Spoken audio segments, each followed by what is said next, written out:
Hi hello నమస్తే welcome to social post TV. నేను మీ anchor పప్పు. ఈ రోజు మనతో స్పెషల్ గెస్ట్ ఉన్నారండి. ఆ గెస్ట్ ఎవరు కాదు, పామిస్ట్ గోపాలకృష్ణ నాయుడు గారు మనతో ఉన్నారు. అండ్ కొన్ని రేఖల గురించి తెలుసుకోవడానికి ప్రయత్నిద్దాం. నమస్తే సార్. నమస్తే అండి. ఎలా ఉన్నారు? బాగున్నాను. చాలా యాక్టివ్గా ఉన్నారు. Okay sir. చాలా వరకు రేఖలు అంటే చాలా వరకు మనం చూసుకుంటుంటాం. రేఖలు అనేది డిఫరెంట్ గా ఉంటుంటాయి. కానీ చాలా వరకు అందరికి ఇంట్రెస్టింగ్ ఏంటంటే ధనరేఖ. అంటే ఎలాంటి రేఖలు ఉంటే మనకు ధనం ప్రాప్తిస్తుంది? మనం గతంలో కలిసినప్పుడు కూడా సాముద్రికంలో తెలుసుకుందామనేటువంటి ఆసక్తి ఉన్నటువంటి ప్రతివాడు కూడా ముందు ధనం గురించి అడుగు. అదే ధనానికి అంటూ ఒక రేఖ ప్రత్యేకంగా మన అరచేతిలో ఉండదు.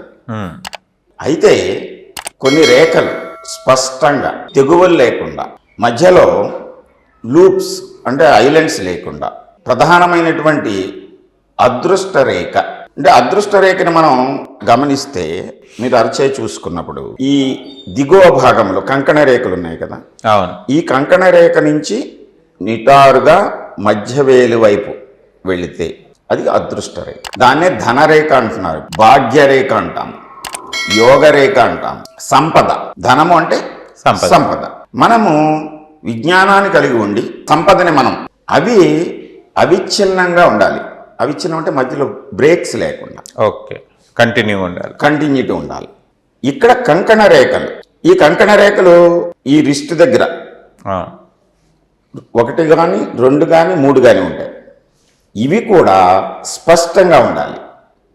కంకణ రేఖలు చాలా స్పష్టంగా ఉండి ఈ మధ్యలోంచి ఏర్పడినటువంటి అదృష్ట రేఖ క్లియర్గా ఉండి, జీవిత రేఖ మించి ఊర్ధముఖంగా రేఖలు ఊర్ధంగా వెళ్ళాలి. పైకి వెళుతున్నటువంటి జాతకుని యొక్క జీవితంలో ఈ ధనాన్ని పోగు చేసుకునేటువంటి లక్షణము, పోగు చేసుకున్న తర్వాత దాన్ని నిలబాటుగా ఉంచుకునేటువంటి లక్షణము.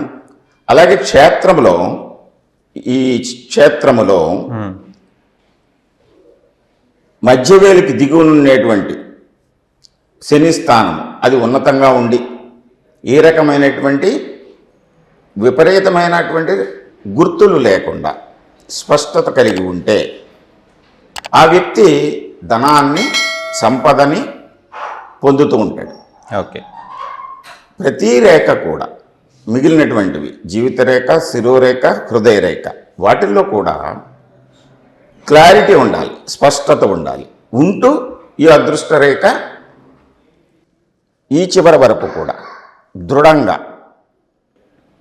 స్పష్టంగా ఉంటే అన్ను ఎక్కువ ధనాన్ని పోగు చేసుకుంటూ ఉంటాడు. అయితే ఈ ధన సంపాదన అనేటువంటిది ఎలా వస్తుంది? మనిషికి మూడు రకాలుగా వస్తుంది. ఒకటి, తను స్వతసిద్ధంగా ఒక మంచి కుటుంబంలో, ధనవంతులైనటువంటి కుటుంబంలో జన్మించాడు అనుకుందాం. స్వతసిద్ధంగా అంటే తాను ఏ రకమైనటువంటి ఇంకా పరిశ్రమ చేయకుండానే అతను తనంతట తాను ధనవంతుడిగా గుర్తింపబడతాడు.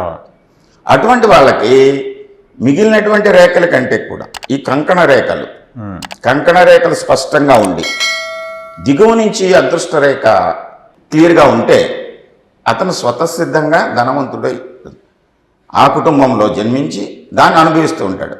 ఆ తర్వాత దాన్ని వృద్ధి చేస్తాడా లేదా అనేటువంటి మిగతా విషయాల మీద ఆధారపడి ఉంటుంది. ఓకే.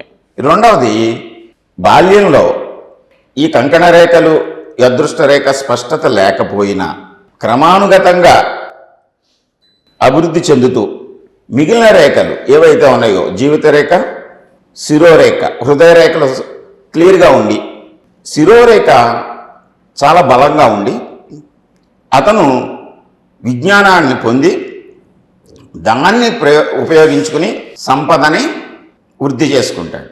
ఆ విధంగా ధనం వస్తుంది. కొంతమందికి బాల్యంలో లేకపోయినా, వంశానుగతంగా రాకపోయినా, పెద్దగా శ్రమించకపోయినా ఏదో ఒక సమయంలో వచ్చి చేరుతుంది ధనం. దానికంటే ఏ వయసులో అది వచ్చి చేరుతుందో ఆ వయసులో సడన్గా అక్కడ రేఖ ప్రారంభమయ్యి అదృష్ట రేఖ అది శని స్థానాన్ని చేరాలి. ఓకే. ఈ విధంగా ధనం అనేటువంటిది మన అరచేతిలో సంపదని గుర్తించడానికి ప్రధానంగా ఈ రేఖల్లో కంకణ రేఖలు,